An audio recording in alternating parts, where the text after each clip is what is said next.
오늘 말씀의 제목을 한번 따라 하시겠습니까? 축복을 지키려면 계명을 지켜라. 축복을 지키려면 계명을 지켜라. 이런 제목으로 말씀의 은혜를 나누기를 원합니다. 오늘로 들어가는 첫 번째 질문이 있습니다. 혹시 우리나라에 등록된 차량의 수가 몇 대인지 생각해 보셨습니까? 교통부에 등록되어 있는 대한민국에 등록된 차량 숫자, 지금도 대한민국에 돌아다니고 있는 차량은 모두 몇 대가 될까요? 등록된 차량. 무엇을 상상하든지 여러분의 상상 이상일 겁니다. 몇 대나 될 것 같아요. 저도 이번에 찾아보고 깜짝 놀랐습니다. 1000만 대, 2000만 대를 넘어서 2600만 대, 2600만 대가 등록되어 있습니다. 그리고 대한민국 땅에 등록된 차가 2600만 대가 도로를 지금 막 다니고 있는 거예요. 우리나라 인구가 5100만 정도 추정됩니다. 그러면 두 사람당 한 대꼴이에요. 엄청난 숫자가 우리도 알던 모르던 이 대한민국 땅에 차량이 돌아다니고 있습니다. 그러면 두 번째로 2600만 대가 자기 멋대로 막 돌아다니면 어떻게 될까요? 엉망진창이 되겠죠. 그럼에도 불구하고 질서정연하게 도로 위에서 안전하게, 간혹 사고가 나기도 하지만은 그럼에도 불구하고 안전하게 운전할 수 있는 것은 무슨 법이 있기 때문일까요? 도로교통법. 우리 성가대는 모르는 게 없네. 도로교통법이 있기 때문에 도로상에서 안전하게 2600만 대가 다 쏟아져 나와도 우리는 안전하게 운전이 되어지는 거죠.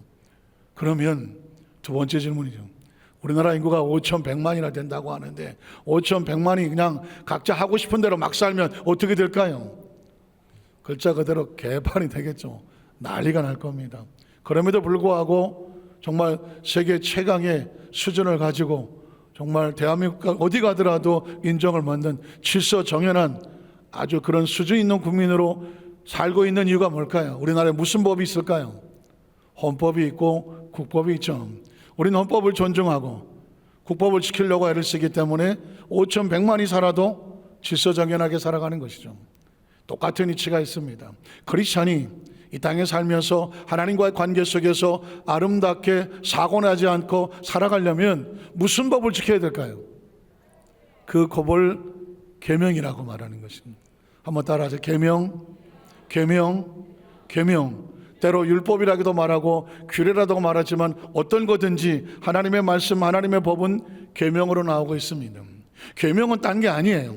도로교통법과 같이 2600명다가 질서정연하게 5100만이 대한민국의 국법을 지키면서 질서정연하게 안전하게 사는 것처럼 크리스찬은 이 땅의 삶을 살면서 천국 가는 그날까지 무슨 계명, 하나님의 계명과 율법을 지키며 살아갈 때 비로소 재산을 지키고 생명을 지키고 안전을 지킬 수가 있는 겁니다. 우린 첫 번째로 그러면 계명을 주시는 하나님의 마음은 어떨까? 계명을 주시는 목적을 마음속에 새겨놓아야 됩니다. 자, 계명을 왜 주실까? 단순합니다. 도로교통법이 왜 있을까요? 2600명다가 그 운전자들의 생명을 지키고 안전을 지키고 재산을 보호하기 위해서 도로교통법이 있는 겁니다. 도로교통법이 가끔은 우리가 운전할 때 좀 빨리 좀 갔으면 좋겠는데, 신호가 좀 빨리 바꿨으면 좋겠는데, 여기서 그냥 바로 직진으로 확 갔으면 좋겠는데, 중앙선 넘어서 그냥 막 갔으면 좋겠는데, 그렇게 하지 못하게 하는 이유는 우리를 불편하게 하려고 하는 것이라 아니라 안전하게 하려고 하는 것이죠.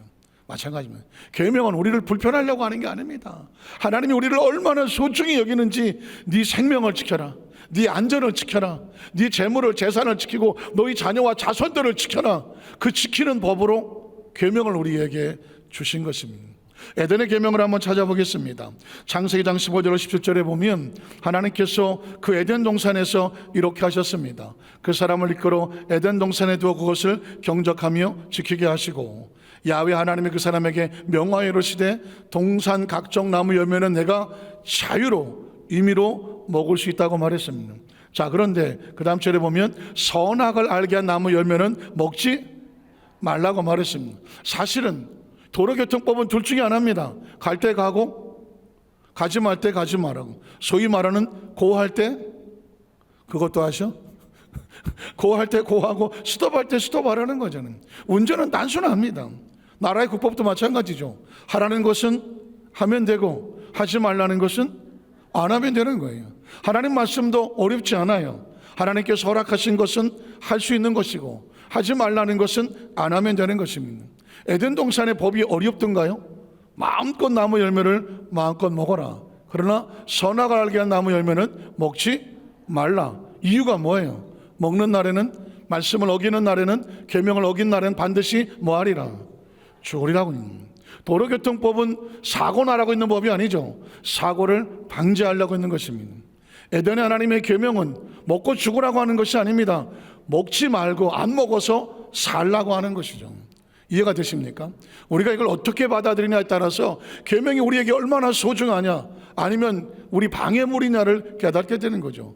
여러분, 십계명을 어떻게 생각하십니까? 십계명의 목적도 다른 게 아닙니다. 우리를 살리려고 하는 것이죠.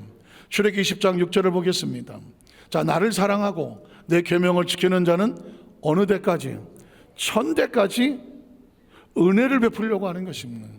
계명을 지키고 안전하게 살면 내 자손의 1000대까지 하나님께서 은혜를 베푸시려고 하는 하나님의 마음이 담겨져 있습니다. 그래서 여러분, 이 계명을 주신 하나님의 표정을 볼 수 있다고 하면 우리를 얼마나 끔찍히 사랑하시고 소중히 여기시고, 아까 우리 청가대가 차는 당신은 예수님의 생명을 값주고 산 소중한 존재예요. 성경은 사실 우리에게 네가 어떤 존재인지 아느냐? 내 사랑의 대상이고 내 소중한 존재야. 난 네 재산을 지키고 재물을 지키고 안전을 지키고 생명을 지키고 내 자녀와 자손을 지켜나가는 그런 삶이 되기를 원해. 그래서 계명이 있는 거야 라고 말씀하는 겁니다. 그 다음 절을 보면 못 백성이 우레와 번개와 나팔소리와 산의 연기를 본지라 그들이 볼 때 떨며 멀리 서서 모세에게 이르되 당신이 우리에게 말씀하소서 우리가 들으리이다. 하나님 우리에게 말씀하시지 말게 하소서 우리가 죽을까 하나이다. 모세가 백성에게 이르되 두려워하지 말아라. 하나님이 임하시는 것은 너희를 시험하고 너희로 경외하여 뭐하지 않게 하려고, 범죄하지 않게 하라는 거. 범죄하면 생명이 다치니까, 재산이 다치니까, 재물이 다치니까, 안전이 다치니까. 도로교통법 가운데에 왜 중앙선이 있습니까? 중앙선을 넘지 않게 하라는 것은 뭐냐면 생명을 지키려고 하는 거예요. 마찬가지입니다. 하나님 말씀은 때로 생명선과 같아서 우리에게 말씀합니다. 계속 22절 이하도 이렇게 말합니다. 야훼께서 모세에게 이르시되 너는 이스라엘 자손에게 이같이 이르라.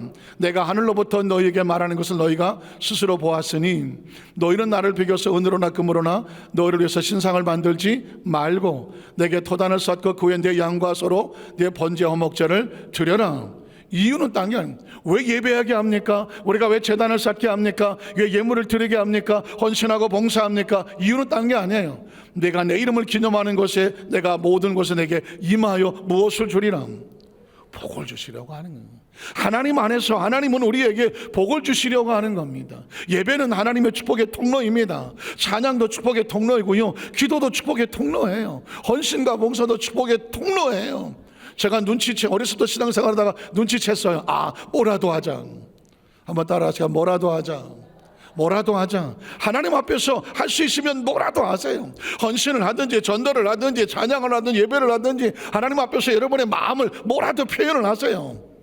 그러면 하나님 안에서 사명을 주시면 영권을 주시고 물권을 주시고 생명을 주시는 거거든요. 일할 수 있게 만들어 주시는 거거든요. 크리스천은 수명으로 살지 않아요. 사명으로 살거든요.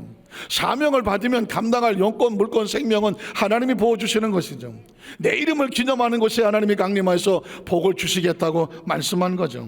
오늘 성경 본문 신명기 6장 1절로 3절 이렇게 말합니다. 이는 곧 너희 하나님께서 너에게 가르치라고 명하신 명령, 계명이죠. 규례와 법도죠. 너희가 건너가서 차지할 땅에서 행할 것이니, 자, 너와 네 아들들과 네 손자들이 평생에 네 하나님 야훼를 경외하며 내가 너에게 명한 그 모든 규례와 명령을 지키게 하게 한 것이며 또 내 나를 어떻게 한다? 장구하게. 하나님은 저와 여러분이 우리의 생명이 장수하기를 원하십니다. 장수하는 먹고 마시고 오랫동안 잘 먹고 잘 살아가 아니라 생명이 보호되기를 원하는 거예요. 내 날수가 길리라. 하나님께서 우리에게 명하신 사명을 끝까지 다 이루는 그런 장수의 축복을 주기를 원하신다고 성경은 기록하고 있습니다. 계속 3절은 이어집니다. 이스라엘아 듣고 삼가 그것을 뭐해라? 계명을 지키고 행하라. 그리하면 목적이 뭐예요? 내가 무엇을 받고? 복을 받고요. 계명을 지키는 것은 우리를 안전하게 하고 보호하고요, 생명을 붙잡고 복을 받게 하려고 하는 거예요. 네 조상들의 하나님 야훼께서 내게 허락하신 것 같이 젖과 꿀 이런 땅에서 내가 크게 뭐하리라? 번성하게 하는 거예요. 하나님은 우리가 번성하기를 원하십니다. 여러분, 입을 넓게 여셔야 돼요. 내 입을 넓게 열라. 내가 채우리라. 내가 그럴 만한 자격이 없는데요, 자격으로 받지 않아요. 하나님의 자녀면 하나님이 복을 주시기를 원하셔요. 그래서 여러분, 이 계명을 주시는 목적을 절대로 왜 이렇게 힘들고 어려운 거를 우리한테 하라고 하네요, 하나님의 마음을 오해하지 않기를 바랍니다. 저희 아이가 한 2살 채 안 됐을까, 이빨이 한 2-3개 나와서 이렇게 있었을 때로 기억을 해요. 전 그날이 잘 잊혀지지가 않아요. 곧좀 되니까 뭐 물건 손에 잡히는 것마다 다 일을 저질러 놓지 않겠습니까? 그래서 얘가 어디서 무슨 짓을 하는지 우당탕탕 한단 말이죠. 그런데 한 번은 조용한 거예요. 아무 소리가 안 나요. 근데 애들은 조용하면 뭐 하는 중이에요? 사고 치는 중이에요. 그래서 설거지하는 이 주방에 이렇게 하고 있는데 애가 안 보여요. 어디 갔지? 했더니 바로 밑에서 주방 옆에 조금 플라스틱 쓰레기통이 있는데 거기서 뭘 하나 꺼내갖고는 입에다 놓고 뭔가 자꾸 이렇게 먹는 것 같아요. 뭐가 있나 봤더니 일회용 김이 있잖아요. 김을 먹고 거기에 던져놨는데 그 안에 요만한 실리카 겔 방부제가 들었어요. 제가 한번 말씀드린 적이 있지만 방부제 안에가 어떻게 생겼어요? 반짝반짝하게 생겼어요. 그 2살 채 안 된 놈의 눈에는 그게 뭐로 보였겠어요? 사탕으로 보인 거예요. 그거를 집어갖고는 입에다 집어넣고 이빨 2개인가 3개인데 그걸로 뜯어갖고 그 속에 있는 알을 주워 먹고 있는 중이에요. 제가 얼마나 놀랐겠어요. 제가 그 상황에서 김지원 씨, 내가 당신에게 할 말이 있어요. 지금 당신이 하는 행동을 보니까 상당히 위험한 것 같아요. 지금 당신이 드시는 건 사탕이 아니에요. 그리고 그것은 방부제 실리카겔이라고 하는데 그것을 계속 먹으면 당신은 장수하기 어려울 것 같아요. 조만간에 힘들 것 같아요. 그래서 내가 어쩔 수 없이 당신의 입을 벌리고 내 손가락을 넣어서 그걸 하나하나 다 끄집어내려고 하는데 동의하십니까? 제가 물어봐야 되나요? 혹시 불편하시면 제가 안 할 수도 있으니까 당신의 의사를 말해 주시오. 제가 이렇게 물어봐야 되나요? 물어볼 시간이 없어요. 전 물어볼 시간이 없어요. 그 순간에 상황이 파악되자마자 제가 손을 딱 아이의 목을 잡았어요. 그리고 입을 벌렸어요. 강제로 입을 열었어요. 그리고 그냥 손가락을 집어넣고 걸리는 대로 다 끄집어냈어요. 지금 시간이 없어요. 이 아이는 죽는다고 소리를 질러요. 갑자기 열심히 뭔가 사탕 주워 먹고 있는데 갑자기 아빠가 오더니 자기 목을 잡고 입을 벌리고 손가락을 집어넣어서 끄집어내는 중이에요. 이 아이가 얼마나 놀랐겠어요. 그리고 그걸 안 뺏기려고 이놈이 제 그 2개 이빨로 제 손가락을 물더라고. 그럼 제가 어떻게 하겠어요? 당신이 불편하신 것 같아서 제가 그러면 그만 꺼내도록 하겠습니다. 제가 이래야 되겠어요? 아니잖아요. 더 세게 입을 벌리고 그걸 다 걸리는 대로 다 끄집어내요. 얘는 죽는다고 소리를 지지만 저는 상황을 설명할 시간이 없어요. 얘는 살릴 수밖에 어떻게 다 끄집어내야 돼. 벌써 얼굴이 입술이 새파랗게 질리기 시작했어. 얼굴이 보라색으로 바뀌기 시작했어요. 무슨 상황입니까? 중독이 돼가는 상황이죠. 제가 덜컥도 겁이 났어요. 얘를 내려놓고 제가 여의도 초원 아파트 살 때였는데 1층에 초원 약국이라고 약국이 있었어요. 약국으로 달려갔어요. 약사한테 설명해. 이 상황인데 약이 있느냐? 약이 없대요. 어떻게 아느냐 했더니 자기 경험상 아이에다 입에다가 물을 계속 부어요. 물을 마시게 하래요. 그래서 속에 들어간 그 독이 중화를 시키게 하래요. 그 수밖에 없대요. 쫓아 올라갔어요. 올라가서 아이를 붙잡고 김지원 씨, 제가 밑에 약사를 만났는데 약이 없어요. 방법이 하나 있는데 당신의 입에다가 강제로 물을 계속 집어넣어서 중화될 때까지 물을 부으려고 해요. 괜찮겠습니까? 제가 물어봐야 돼요? 물어볼 시간이 없어요. 또 이 아이는 아빠가 없어져서 또 난 살았다 그러지. 살기를 뭘 살아. 그냥 다시 입을 잡고 주전자에 물을 담아서 붓는 거예요. 이 아이는 아빠 살려달라고 난리를 쳐요. 안 마시겠다. 꼴록꼴록 먹고 토하고 난리를 쳐요. 근데 저는 아무것도 안 보여요. 오롯이 하나 이 아이를 살려야 되겠다는 거죠. 그거밖에 없어요. 제가 왜 이럴까요? 이 아이를 살리려고, 이 아이를 사랑하기 때문입니다. 이 아이가 소중하기 때문입니다. 그래서 그 길밖에 없기 때문에 저는 그 아이 입에다가 물을 붓는 거예요. 죽는다고 난리를 치지만 어쩔 수 없어요. 살리려면. 그리고 얼마 안 있다가 입술이 정상으로 돌아오고 얼굴 낯빛이 정상으로 돌아오더라고요. 땅바닥에 주저앉았어요. 이 아이는 영문도 모르고 울어요 아직도. 그렇지만 나는 이 아이를 붙잡고 설명할 그럴 기록도 없어요. 일단 살았다는 거 하나에 다예요. 말씀을 준비하다 보니까 하나님이 우리에게 계명을 주실 때에 때로 우리한테는 왜 이런 걸 주시나, 아주 불편하고 힘들고 때로 이런 것 좀 안 줬으면 좋겠는데 막 하나님한테 덤벼들고 싶은 마음도 없지 않을 수 있을 거예요. 그런데 왜 나한테 이런 일은 날까? 왜 이걸 막으시나? 왜 이걸 못하게 하시나? 이걸 왜 못 주워 먹게 하시나? 못 가게 하시나? 그 행동을 안 하게 하시나? 하면 안 된다고 말하시나? 이유는 하나예요. 먹으면 죽기 때문이죠. 살리려고 하시는 겁니다. 말씀을 묵상하다가 이제 아이가 어느덧 커서 30살이 넘었으니까 그때 그 상황을 기억하냐고 묻고 싶더라고요. 아마 기억을 못 하겠죠. 근데 만약에 기억한다면 어떻게 기억할까요? 우리 아버지는 아주 나쁜 사람이야. 내가 어렸을 때 그 반짝거리는 사탕을 먹으려고 할 때 우리 아버지는 나를 못 먹게 했어. 우리 엄마도 옆에서 내 입을 벌리면서 못 먹게 했어. 나는 친아들이 아닌가 봐. 우리 엄마 아빠는 친아빠 엄마 친엄마가 아닌가 봐. 혹시 그럴까요? 그럴까요? 사랑하는 성도님, 말씀을 듣다 저도 많이 울었어요. 하나님께서 우리에게 십계명을 주시는 목적과 이유는 딴 거 아니에요. 우리 살리려고 하는 거예요. 안전하게 하려고 하는 거예요. 보호하려고 하는 거예요. 이따 하나님의 생명 가지고 살아 천국까지 가는 그날까지 하나님 우리를 보호하시려고 주시는 게 계명이에요. 두 번째, 그러면 그 계명을 우리가 어떻게 대해야 돼요? 우리에게 주신 계명을 우리가 어떻게 대해야 돼요? 계명을 어떻게 대하느냐에 따라서 우리의 신앙의 방향이 달라져요. 예를 들어서 도로교통법을 어떻게 대하느냐에 따라서 도로교통법을 반드시 지켜야 되겠다, 지켜야 내가 안전하다, 나만 안전한 것이 아니라 상대방도 안전하다, 이게 마음에 지켜지는 사람은 운전대를 잡을 때 어떻게 할 것 같아요? 교통법규를 철저하게 준수를 하겠죠. 왜? 그게 날 지키는 거니까, 그리고 상대방을 지키는 거니까. 그러나 도로교통법 그까짓 건 초짜들이나 지키는 거지, 나같이 베테랑들은 적당히 지킬 수도 있고 안 지킬 수도 있고, 급하면 내 마음대로 가는 거지. 만약 이렇게 생각해 본다고 해보십시오. 도로교통법을 무시하는 사람은 그것을 무시하고 살아갈 겁니다. 그러나 그걸 소중히 여기는 사람은 법대로 살아갈 것입니다. 계명도 마찬가지죠. 계명이 나를 지킨다고 소중히 여긴 사람은 계명을 소중히 여기고 살 겁니다.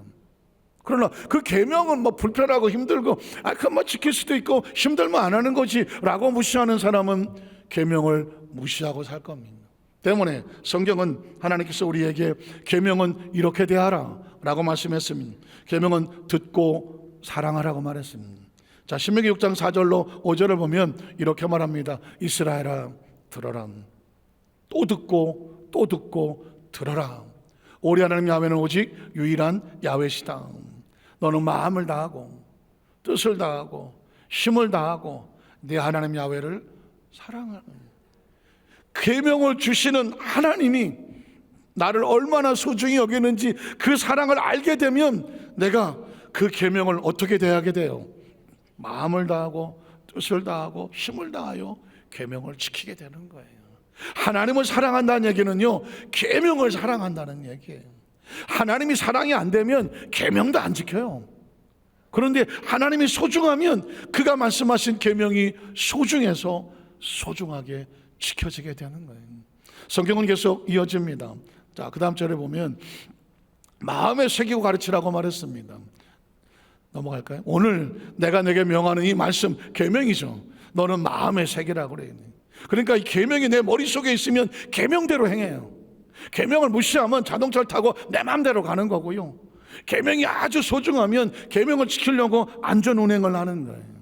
신앙생활도 신상의 삶도 마찬가지예요. 예수 믿고 구원받아도 막 사는 사람도 있고요, 자기 마음대로 사는 사람도 있어요. 자기가 좋은 건 안 하고 싫으면 안 하는 사람도 있어요. 왜? 자기가 주인이니까요.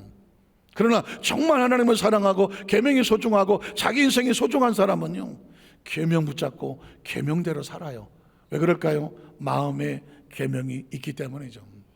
마음에 새기고 그 다음 주에 네 자녀에게 부지런히 가르치며 집에 앉았을 때는 길을 갈 때든지 어떻게 누웠을 때는 일어날 때든지 이 말씀을 강론하며, 우리에게 가장 소중한 건 뭐니 뭐래도 자녀들이라고 말하지 않아요?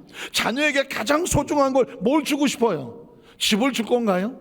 자동차 줄 건가요? 통장을 줄 건가요? 다 소중하겠죠. 그러나 기억하십시오, 계명이 그 가슴 속에 없으면 자동차가 도움이 안 돼요.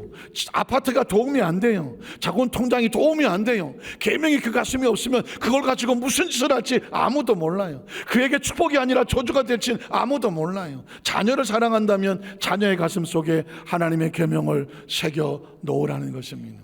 그래야 그가 안전해요.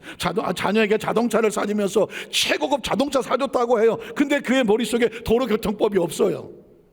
그 차가 도움이 될까요? 모르긴 모르지만 그 차 가지고 나가서 대형 사고 칠 겁니다. 계명이 우선이라는 것이죠. 성경은 계속 또 말합니다. 몸에 붙이고 문에 붙여라. 여러분 들어보셨습니까? 이스라엘 백성들에게 하나님은 말씀을 온 몸에 붙이고 벽에 붙이고 막 문지방에 붙이라고 말합니다. 너는 또 그것을 내 손목에 메어서 기호로 삼으며 내 미간에 붙여서 표로 삼고 또 내 집 문설주와 바깥문에 기록하라고 말했습니다. 그러니까 하나님의 말씀은 이스라엘 백성은 실제로 말씀을 써서 성냥갑같이 만들어서 손목에 맸어요. 손목 시계처럼. 그리고 머리띠처럼 만들어 여기다가 붙이고 다녔어요. 옷에 새기기도 다니고 문지방 일어나면 보라고 천장에 붙이고 문지방에 붙이고 눈에 꼭 보이는 것마다 하나님 말씀을 붙이고 살았어요. 왜 그랬을까요? 이유는 하나예요. 잠시도 잊어버리지 말라는, 잠시도 이 계명을 놓치지 말고 소중히 여겨라. 왜? 그 계명이 너를 살린다는 거예요. 계명이 너를 살리기 때문이에요. 제가 2부 예배 때 BTS를 아느냐고 물었어요. BTS를 안다. 성가대 BTS 왜 물어보지? BTS는 왜 물어볼까요? BTS 뜻이 뭐예요? 방탄소년단이죠. 지금 우리 대한민국 아이돌 가운데 최고 아이돌이죠. 남자 아이돌. 그 명성은 세계 위에 있죠. 전 세계에 아미가 있어요. 그러니까 그러니까 팬 군대가 있을 정도예요. LA 같은 데서 공연하면 미국 전역에서 날라오고, 영국에 가서 공연하면 유럽 전 세계에서 날라와요. 그 사람들이 벌어들인 돈이 기획사가 조 단위예요. 조 단위. 엄청나죠. 그런데 최근에 뉴스 보셨습니까? 그 중에 한 멤버가 아마 군대 복역하는 것 같은데, 군복무를 하는 중 같은데, 용산 어디서 킥보드를 타고 가다가 넘어졌는데 마침 경찰이 발견을 했어요. 그래서 이렇게 세우고 하는 가운데 그 입에서 술 냄새가 너무 났어요. 그래서 음주 측정을 했는데 0.22% 이상 나왔어요. 그 이야기는 뭐냐면 음주 운전을 뭘 했다고 하면 가중처벌을 받을 수 있는 그런 측정치였어요. 그래서 처음에 뉴스에 나올 때는 BTS 멤버 한 사람이 음주를 하고 킥보드를 타고 가다가 넘어져서 경찰에 입건이 됐습니다. 이렇게 나왔어요. 여기까지는 큰 문제가 아니에요. 근데 그 다음에 경찰이 뭐라고 말했냐면 킥보드가 아니라 스쿠터라고 나왔어요. 전동 스쿠터. 우리는 잘 모르죠. 킥보드나 전동 스쿠터나 별 차이가 있나? 그런데 뭐가 차이냐면 법적으로 차이가 있어요. 킥보드는 도로교통법에 저해를 받지를 않아요. 그런데 전동 스쿠터, 전동으로 움직이는 것은 도로교통법에 저촉을 받아요. 그런데 알고 보니까 이 친구가 킥보드를 탄 게 아니고 전동 스쿠터를 타고 가다가 넘어지고 사고가 난 거예요. 그러니까 경찰은 뭐라고 말하냐면 도로교통법 위반으로 인해 음주운전으로 도로교통법 위반해서 면허가 취소됐어요. 면허가 취소되고 거기에 대한 벌금이 나왔어요. 그게 이제 뉴스에 나오게 된 거죠. 저는 보면서 그 정도 위치되면 사실은 굉장히 몸 관리를 하지 않겠습니까? 행동을 조심하게 하고, 그리고 아마 기획사나 아는 스스로도 우리가 어떻게까지 할 수 있는 자신들의 행동을 조심할 겁니다. 함부로 행동하면 안 되니까요. 그런데 뭐가 순간 있어요? 순간 킥보드 정도, 내가 좀 술을 먹었지만 저 정도까지 가는 건 괜찮지 않겠어? 괜찮지 않겠소가 문제가 된 거죠. 알고 봤더니 그건 킥보드가 아니라 전동 스쿠터였고, 전동 스쿠터는 도로교통법 위반이었고, 그것도 음주운전이었던 거죠. 저는 그 사건, 그 얘기를 가만히 보면서 잠시의 방심이죠. 이거 뭐 스쿠터 정도. 기억하십시오. 성경 속에 하나님 우리에게 주신 계명 가운데 많은 크리스천들이 막 그 신앙생활을 너무 잘하다가 보면 너무 노련하죠. 그러나 어느 순간에 이 정도는 괜찮지 않겠어? 뭐 이 정도야 뭐. 혹시 만약에 생각하십니까? 계명 속에서 어느 것 하나 이 정도는 괜찮지 않아서 그런 건 없습니다. 계명은 차선과 같아서, 도로교통법과 같아서 법을 어기면 바로 법에 저촉이 되고, 차선을 넘기면 바로 문제가 되는 거예요. 신앙생활하면서 그래서 이 하나님의 계명을 마음에 새기랑, 십계명을 가슴에 새겨 놓으라고 하는 거예요. 왜냐하면 가슴에 새겨 놓아야 내가 어떤 행동을 하려고 할 때 계명이 나를 살려요. 요셉이 보디발 장군의 아내의 유혹을 받았을 때에 어떻게 해서 튀어나옵니까? 그가 이렇게 말합니다. 내가 어떻게 하나님 앞에 악을 행하여 내가 죄를 지을 수 있습니까? 이렇게 말합니다. 무슨 뜻일까요? 자기 마음속에 계명이 있는 거예요. 내가 하나님 앞에 악을 행하여 죄를 지으면 안 된다 라는 계명이 마음속에 있기 때문에 그 심각한 유혹 앞에서 옷을 벗어 던지고 뛰쳐나갈 수 있는 건 그가 도덕과 윤리가 뛰어나서가 아닙니다. 그의 마음속에 계명이 있기 때문이죠. 계명을 가슴에 새겨놓으면 위기 상황 가운데 계명이 우리를 지켜내는 것이거든. 다윗이 사울왕에게 쫓겨다닐 때였습니다. 다윗이 따라다니는 부하들이 저 사울왕을 죽이자고 막 복수의 칼날을 갈았습니다. 그럴 기회가 왔습니다. 사울이 다윗을 쫓다가 그만 동굴에서 잠이 들어서 피곤해 누웠습니다. 첩보가 들어왔습니다. 사울왕이 동굴에 누워있습니다. 우리가 사울왕을 죽입시다. 다윗이 그곳에 가서 차마 사울을 죽이지 못합니다. 옷만 잘라서 돌아와서 나중에 이렇게 말합니다. 당신은 하나님의 기름 부으신 하나님의 종이라. 하나님의 사람이니 내가 당신의 몸에 손을 댈 수 없어서 옷만 자르고 왔다. 이렇게 말을 합니다. 왜 다윗이 복수가 없었겠어요? 자기를 죽이려고 하는 사람 같이 죽이고 싶었겠죠. 근데 그렇게 하지 않습니다. 누가 그렇게 하게 만들었을까요? 계명이죠. 크리스천은 계명으로 사는 겁니다. 그래서 계명을 우리에게 주신 이유는 죄 짓지 말라고, 하나님의 선을 넘지 말라고, 너의 삶을 안전에 지키고 보호하라고, 그렇게 우리에게 주신 계명을 우리 마음속에 최선을 다해서 받을 때 비로소 어떻게 됩니까? 안전하게 되는 겁니다. 한번 따라하세요. 계명이 나를 지키고 보호합니다. 그러면 세 번째 어떻게 될까요?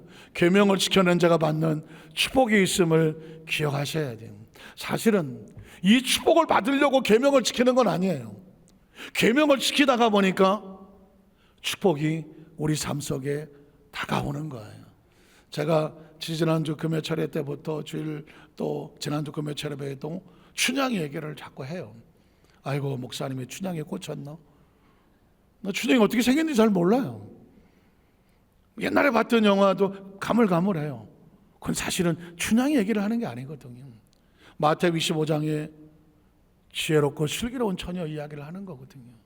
다시 오실 예수님 신랑을 기다리면서 매일 매 순간 성령의 기름과 등불을 매일매일 확인하고 살아요. 그것도 귀찮은 일이거든요. 매일매일 성령의 기름 등불 찼나 확인하고 등불이 꺼지지 않았나, 이건 매일매일 어디 갔다 와도 그거 확인해야 되고, 늘 신랑이 오늘 오시나 준비하고 살아야 되고, 이건 마치 갇혀진 것 같아요. 때로 계명은요 우리를 가둬두는 것 같아요. 차선 안에 가두는 것 같아요. 마치 옥에 갇혀있는 춘향이와 같아요. 밖에서는 야 그거 나와, 변학도 말만 들어주면 너 감옥에 나올 수 있고 평생 행복하게 살 수 있어, 유혹하거든요. 차선 어기고 나와, 계명 어기고 나와 라고 유혹하거든요. 그러나 슬기롭고 지혜로운 처녀가 끝까지 그 차선을 지키면서 기름과 등불을 준비하며 오늘도 신랑을 기다리는 이유가 뭐예요? 신랑을 사랑하기 때문이죠. 그 신랑이 다시 올 것을 믿기 때문이죠. 그리스도는 그런 거예요. 이 세상에 살면서 우리가 왜 교회 안에 갇혀 삽니까? 예배 안에 갇혀 삽니까? 말씀 안에 갇혀 삽니까? 계명 안에 갇혀 삽니까? 우리도 뭐 술 먹고 난리치고 세상에서 하고 싶은 대로 다 할 수 있잖아요. 그런데 왜 말씀의 감옥 안에 갇혀 삽니까? 스스로 가둬두고 삽니까? 계명 안에 갇혀두고 삽니까? 이유가 뭘까요? 우리가 신랑을 사랑하기 때문이죠. 신랑을 기다리고 있기 때문이죠. 신랑의 약속이 있기 때문이죠. 그 약속을 지키면 내가 다시 와서 너희를 나 있는 곳에 있게 하리라. 그게 사랑하는 사람을 지키다가 보니 다가오는 축복이거든요. 계명은 축복을 위해서 지키지 않아요. 주님을 사랑하기 때문에 계명을 지키다가 보니 우리에게 축복이 약속되어 있는 것이죠. 천국이 약속되어 있는 거죠. 천국 가려고 예수 믿을 수 있겠으나 천국 가려고 예수 믿는 건 아니에요. 우리를 사랑한 예수님, 그분을 사랑하다 보니 그분과 함께 있는 곳이 뭐가 될까요? 천국이 되는 거예요. 오늘 성경은 그래서 우리 약속하신 축복을 한번 읽어보고 말씀을 마치겠습니다. 자, 신명기 6장 10절에 보면 내 하나님 야훼께서 내 조상 아브라함과 이삭과 야곱을 향하여 내게 주리라 맹세하신 땅으로 어떻게 너를 들어가게 하시는 거죠. 계명을 지켰더니, 계명을 붙잡고 계명 안에 살았더니 하나님이 우리를 천국의 하나님 약속의 땅으로 들어가게 하시고 거기에 내가 건축하지 아니한 크고 아름다운 성읍을 그가 얻게 하실 것이며 장막을 뭐 주시옵소서가 아니라 말씀대로 살았더니 그 장막은 내가 죽게 하는 거죠. 내가 채우지 아니한 아름다운 물건이 가득한 집을 얻게 하시며 내가 파지 아니한 우물을 차지하게 하시며 장막 지시고 우물 주세요 하지 않아요. 말씀대로 주님과 같이 따라갔더니 그 장막과 우물을 하나님이 주시겠다고 말씀하는 거고, 내가 심지 아니한 포도원과 감람나무를 차지하게 하사 너를 배불리 먹게 하실 때 주여 나를 배불리 먹게 해주시옵소서가 아니에요. 장막을 따른 말씀을 따라가다 보니 하나님께서 장막의 축복을 주시고 우물의 축복을 주시고 포도원의 축복을 주시고 감람나무의 축복을 주시고 우리로 굶어 죽지 않도록 배불리 먹게 하시겠다는 것입니다. 계속 성경은 이어집니다. 12절에 보니까 이 축복을 지키는 방법을 가르쳐 주거든요. 12절에 보니까 너는 조심해서 너를 애굽 땅 종되었던 집에서 인도하여 내신 야훼를 잊지 말고, 하나님을 잊지 말라는 얘기는 무엇을 잊지 말라는 거예요? 하나님이신 계명을 잊지 말라는 것이죠. 계명을 잊지 말고 네 하나님 야훼를 경외하며 그를 섬기며 그의 이름으로 맹세할 것이니라. 그러면 어떻게 돼요? 너는 다른 신들, 그 사면에 있는 백성의 신들, 다른 유혹을 따르지 말라는, 뒤집어 말하면 춘향이에게는 변학도가 아무리 유혹을 하고 아무리 달콤하게 말을 해도 그를 따르지 마라, 그 말과 같아요. 크리스천은 예수 그리스도 외에 세상에 어떤 다른 신이라든가 다른 어떤 것에 마음 뺏기지 마라. 왜냐하면 너희 중에 계신 너희 하나님 야훼는 뭐한 하나님이다? 질투하신 하나님, 하나님의 사랑을 뺏기지 아니하신 하나님이다. 너희 하나님 야훼께서 내게 진노하사 너를 지면에서 멸절시킬까 두려워하노라. 계속 읽어보겠습니다. 너희가 마사에서 시험한 것 같이 너희 하나님 야훼를 시험하지 마라. 하나님 외에 다른 신을 섬기지 마라. 또 너희 하나님 야훼께서 너에게 명하신 명령과 증거와 규례 계명을 삼가 지키며 야훼께서 보시기에 정직하고 선량한 일을 행하라. 계명을 지키면 어떻게 내가 뭘 받고, 계명의 결과는 복을 받게 되어 있어요.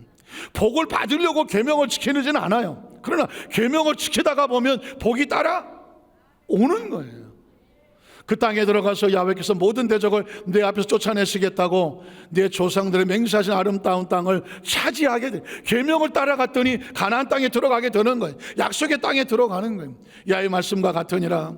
또 후일에 내 아들들이 내게 묻기를 우리 하나님 야훼께서 명령하신 증거와 규례 법도 이 계명이 왜 주신 것이냐고 뜻을 묻거든.